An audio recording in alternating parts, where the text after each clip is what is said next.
ലോക്സഭ മലപ്പുറം മണ്ഡലം UDF സ്ഥാനാർത്ഥി T Muhammad Basheer Perinthalmanna മണ്ഡലത്തിൽ പര്യടനം നടത്തി.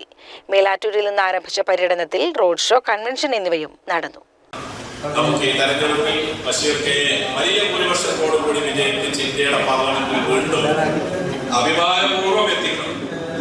കഴിഞ്ഞ 10 കൊല്ലക്കാലം ഫാസിസത്തിനെതിരെ രാവിലെ എടവണ്ണ CH സെന്ററിന്റെ തറക്കല്ലിടൽ നിർവഹിച്ച ശേഷം പെരിന്തൽമണ്ണ മണ്ഡലത്തിലെ പര്യടനം മേലാറ്റൂരിൽ തുടങ്ങി. പഞ്ചായത്ത് പ്രവർത്തക കൺവെൻഷൻ, വെട്ടത്തൂർ പഞ്ചായത്ത് കൺവെൻഷൻ, താഴേക്കോട് ഗ്രാമപഞ്ചായത്ത് കൺവെൻഷൻ, ആലിപ്പറമ്പ് പള്ളിക്കുന്ന് മേഖല, ആനമങ്ങാട് മേഖല പ്രവർത്തക കൺവെൻഷനുകളിൽ പങ്കെടുത്തു.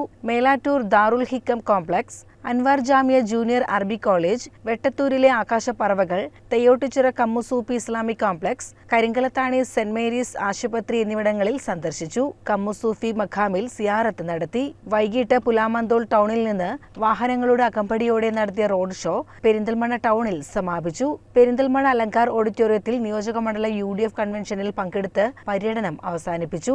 വിവിധ കേന്ദ്രങ്ങളിൽ Najeeb Kanthapuram MLA, Nalakath Sooppy, Saleem Kuruvambalam, Usman Thamarath, V Baburaj, AK Nasar, S Abdussalam, Nalakath Shoukath, AK Musthafa, Nalakath Basheer, A Anandan, KV George, Ajith Prasad, Rasheed Melattur, Sheelathameen, Siddique Wafi തുടങ്ങിയവർ പ്രസംഗിച്ചു. CCN പെരിന്തൽമണ്ണ.